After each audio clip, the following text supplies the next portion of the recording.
can see you've done a lot of homework. Why can't we get the same fees as the men? They began to talk about casting for Gandhi. He rang me up and said, would you like to cast for Gandhi? And I said, yeah, of course. But I knew nothing about casting. Does the casting couch exist? Who knew what a casting couch was in those days, quite frankly? No regrets whatsoever in life? 13 years later, Alec turned to me and said, Dolly, isn't it wonderful? We haven't had a day's boredom in 13 years. You still turn me on. Now, who doesn't like listening to that? Do you think monogamy is natural, or are we all just... There's no such thing as monogamy. Favorite Bollywood dialogue? If you can... None. Not even mere tumha hai, or whatever that is. Mere paas maa hai. Mere paas maa hai. Villain in a Bollywood blockbuster? As a villain? Oh, my favorite villain was... Hi, thank you for tuning into InControversial.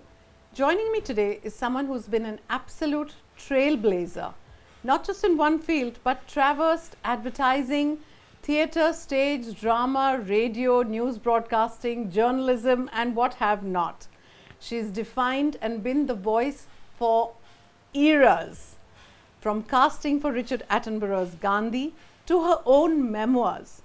Her life, her journey has been anything but ordinary.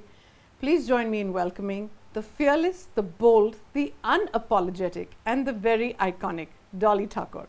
I can see you've done a lot of homework. I had to, my God. But what an absolutely inspiring body of work, Dolly. And you know what is so wonderful to share with you people is that I've never had to stretch my hand for anything. It just fell in my lap. Every single thing, my trips to London, my BBC, my everything just fell into my lap, and I've moved on, and I've been very lucky, and I wish that kind of luck to all women. Thank you to all women. I love that you say that, because you've been such a powerful voice for women. You've been such a role model over the years. I have to ask, growing up back then, did you ever once think that you would go on to become and be the iconic Dolly Thakore that you are today? Certainly not. I come from a very humble background. My father was in the Air Force, but it was a background where there were no discriminations. So it was wonderful. I haven't been brought up with any hang-ups about food or about beliefs or about religion or about anything. And I think that's what gives you the confidence to face world. When I started broadcasting, recording documentaries for Films Division, which is right across the road where I live, that was the only time that I said that why can't we get the same fees as the men? And we got it. Let me tell you about how my trip to London came along. The only people that went abroad were people who were ambassadors' children or ministers' children, and my father was in the Air Force, but he wasn't CNC or anything. He was a wing commander in the Air Force, and we were one of four. I was four brothers and sisters. We were in Delhi, and I was working as a sub-editor with the British Information Service. When the Queen's birthday was being celebrated, so we were everybody, no matter which class you belonged to, was invited to this reception at the High Commissioner's house. And I went along, and I was standing there. And I didn't have pigtails, I had short hair, but very kind of not as confident as I portray to me now. And so I was standing there, and there was a gorgeous looking man standing next to me. I was introduced to him as the head of the World Service at the BBC. And his name was David Stride, and really gorgeous. He looked like Stuart Granger. And in those days, Stuart Granger was a big thing for us. He turned to me and said, Dolly, have you been to London? I said, no, of course not. I can't afford it. And he said, okay, if you ever come, give me a ring. And you won't believe it. While I was standing and talking to David Stride, the passport officer was standing next to me. His name was Bill Freeman, and the next day, a cameraman and all these forms turned up at my desk. And I said, what is all this? They said, no, we're trying to get you a passport and a visa. And I got an entry permit to London. That's how I got to London. And as I said, I've never had to stretch my hand for anything. And this is my good luck. On my third day in London, I rang up David Stride, and he said, come and see me. And but then you went on to work with the BBC as well, right? Then I went, yeah. So I was with David Stride, and he said, "I want you as a sub-editor, assistant sub-editor, I think." And I said, "Yes, fine." And I got my first job, £5 a week, in London, and I had my first Dubonnet at the Chelsea Potter, which is still there and is a very famous pub. After that, I never looked back. And from your time and working in London, having come back, how did the role of casting for Richard Attenborough's Gandhi come along? Much later. No. While I was in London, at the BBC, there was another girl called Rani Dubey. Rani Dubey was working for the BBC also. She used to do freelance broadcasting, and she knew everybody. And she would mention Richard Attenborough's name. So in 78, and I only had 2 gaddas on the floor. So I was sitting on this gadda, and the doorbell rang. And who should walk in but Rani Dubey and Richard Attenborough? Wow. And he came and he sat on the gadda. In those days, I used to have a poster, a huge big poster, of all the theatre that Alec had done. All right. And so, and he knew that I was in the theatre and that Alec was in the theatre. And so we talked about theatre, and the door opened, Alec walked in, and he looked at Alec and said, "This is my Jinnah." It's as simple as that. I've never had to ask for it or anything. But when it came to actually casting for Gandhi, surely you would have auditioned a lot of men. He had come to meet Indira Gandhi, and he was either on his way there or returning, but because she hadn't given permission till then. The first time he came and talked about Gandhi was in 1962, and now this was 1970. And he said, so when they began to talk about casting for Gandhi, he rang me up and said, "Would you like to cast for Gandhi?" And I said, "Yeah, of course." But I knew nothing about casting. But I learned a hell of a lot. I'm sure. I learned from all of them. And did you ever have to deal with the uncomfortable question about, does the casting couch exist? No, no, not from anybody. That's wonderful to know. Yeah. No. Yeah. Who knew what a casting couch was in those days, quite frankly? We just strayed into these things. Yeah. I've had Shah Rukh Khan come and sit on that couch here. I've had Amir Khan playing chess on this table with Kwasa. I mean, so one's had the exposure of all these people. And I mean, I of course did manage to read your book, your memoirs, Regrets None. I think you've walked the talk in every which way possible. Really, Dolly, no regrets whatsoever in life when you look back? Even though heartbreaks do take place. Yes. I was married to Dolly Thakore. Yes. Within 15 months, my marriage broke off.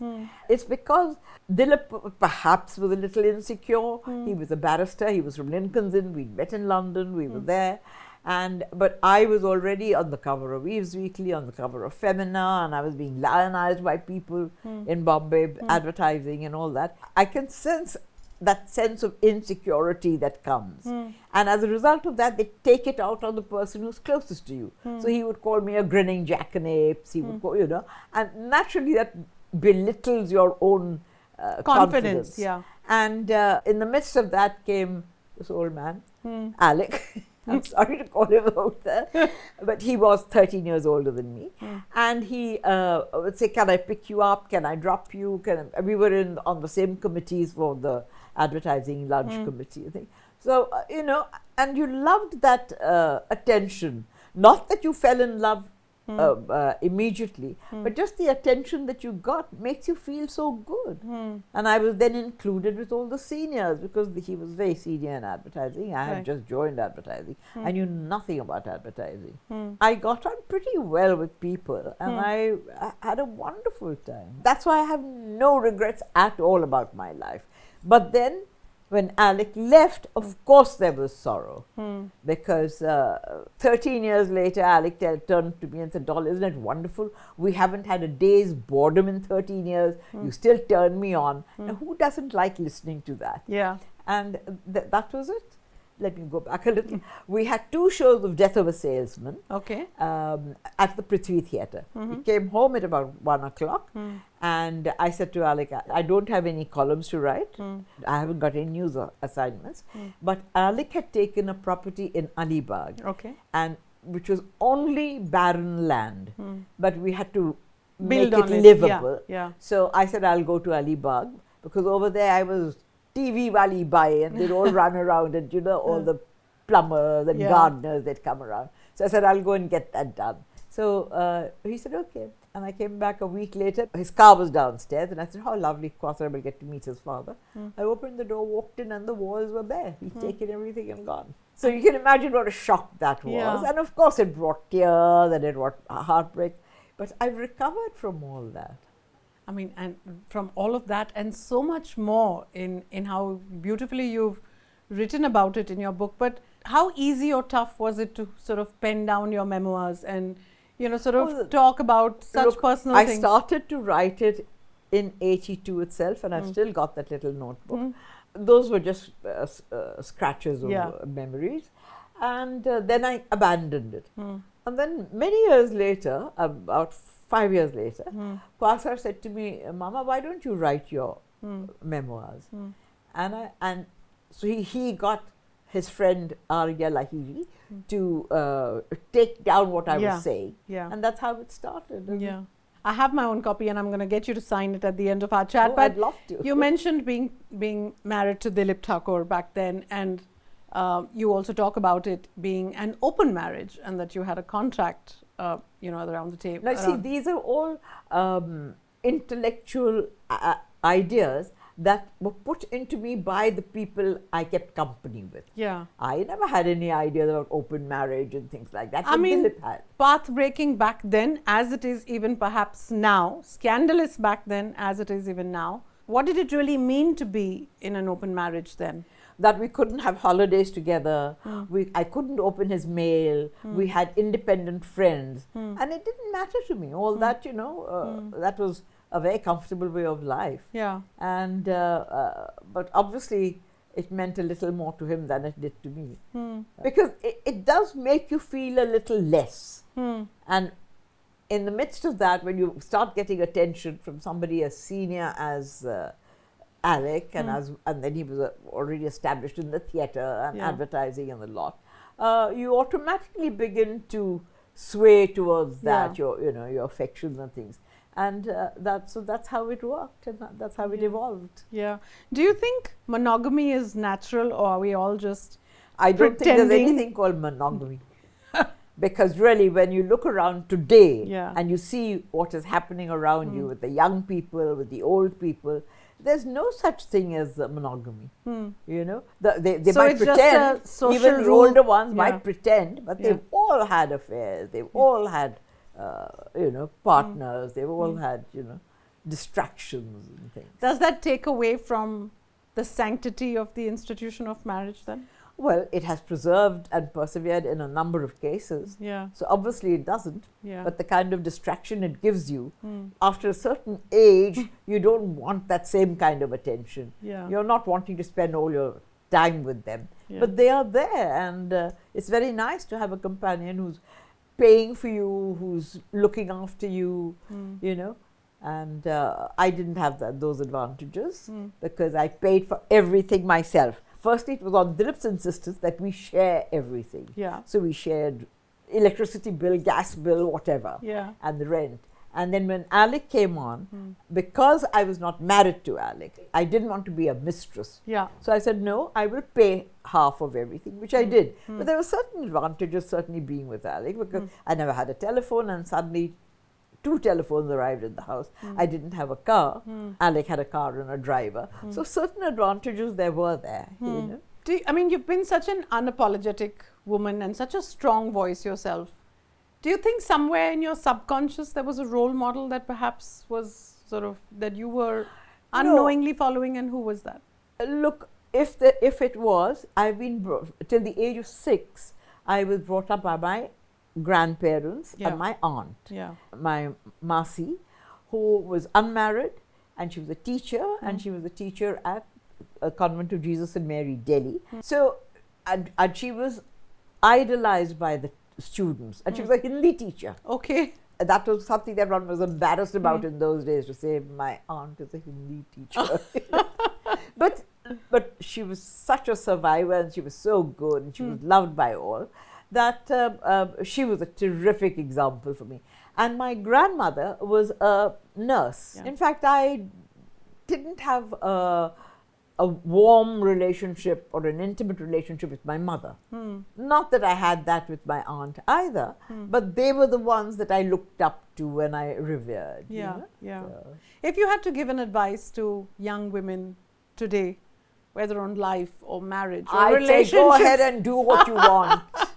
I say go and do what you want. says Don't a woman be who has scared. lived life on absolutely her Yeah. own terms with regrets And don't none be scared whatsoever. of anything, because I mean everyone recovers. All right, there'll be a day of tears and a week of tears or whatever, but Yeah. you recover from that. After all, you've got to live, you've got to pay your bills, you've got to survive. Yeah, yeah, absolutely. And did it ever cross your mind to join politics at any time? I didn't think I had the wherewithal in terms of finance. You know, I mean, I've heard that you need money, and I didn't have all that. But I've attended all the meetings. Yeah. I've been, I've done all, and I know all of them. Yeah, you're so I've been to politically Chagan Bhujbal's aware house and- to interview him, and this was during the Hindu-Muslim riots. okay. And so I'd gone to interview him about that, and he said, he took me to his balcony and he said, "Dekho, that's a Muslim mosque, that's a Muslim mosque. I'm surrounded by Muslim mosques. So where am I prejudiced against them?" Yeah. So, there are these stories which come back. I've had the good fortune of knowing the entire Nehru family. I've got a picture of, which you must have seen in the book, of Panditji, and I'm sitting beside Yes. him. And Panditji put his hands on my shoulder when he got up. And because he'd gone to the Talkatura Gardens and we were there together. And I didn't wash that choli for 3 months. Dolly, you're so sort of witty and bold and outspoken and out there. I can't help but have a quick rapid fire round with you. Should we go for it then? All right. Favorite Bollywood dialogue, if you Oh. can. None. All right. Not even mere tuma hai or whatever that is. Mere paas maa Mere hai. paas maa hai. Not even that. All right. Delhi masala ya Bombay street food? I'm not a foodie, Okay. so it doesn't matter what, All right. A fashion trend that you secretly admire but wouldn't be caught wearing in public? Now, I'd wear just about anything. But then who wants to see my legs or my thighs at this age? But I didn't like wearing skirts and things. And I remember that Dilip was very keen when we went to London. Mini skirts were the rage. And he used to insist that I should wear a mini skirt. But as I said, in London, I never wore anything but a sari. And in the evenings when I came back home, it was trousers. But on Sundays, we used to go to the town hall library and I used to put on a mini skirt for Dilip. And I've got lovely pictures. Dilip was saying, "What lovely legs." I've got pictures to substantiate all Oh this my for God, you. how wonderful. I'd love to see some of those. Your life mantra in 3 words? Be happy. Okay, you captured it in just 2 then. And given your experiences as a casting director, if I was to give you, some descriptions, and if you can suggest names of who you'd like to cast. Should we play this casting game then? I'll ask you All a quick right, rules. yeah. Okay. Fearless woman? Nadira, the actress, old actress. The old who one. was a very good friend of mine. All right, okay. The hopeless romantic couple? No, I have nobody in mind. There goes romance. All right. Drama queen? Savvy merchant. All right. A social media influencer? Myself. Wonderfully put then. Villain in a Bollywood blockbuster? As a villain, my favorite villain was Amrish Puri. And what iconic roles? Until very recently, when I say very recently, that's certainly 10 years ago, Yeah. he used to send me flowers for my birthday. How wonderful. And then his son continued that. Lovely. But I haven't got them for a few years now.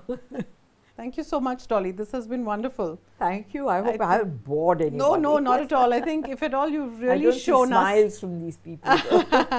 you've really shown us that being unapologetic is nothing, it's not defiance, it's honesty with yourself and honesty with the world around you. Thank you for being such an icon and I inspiring. hope it inspires girls to do what Yeah. they believe in and what they want to do. Yeah, I think, yeah, That's my message to all of them. absolutely. Thank you so much. Thank you for tuning into InControversial. Till we meet again, stay bold, stay curious, and yeah, stay unapologetically honest. That's what Dolly said. Thank you.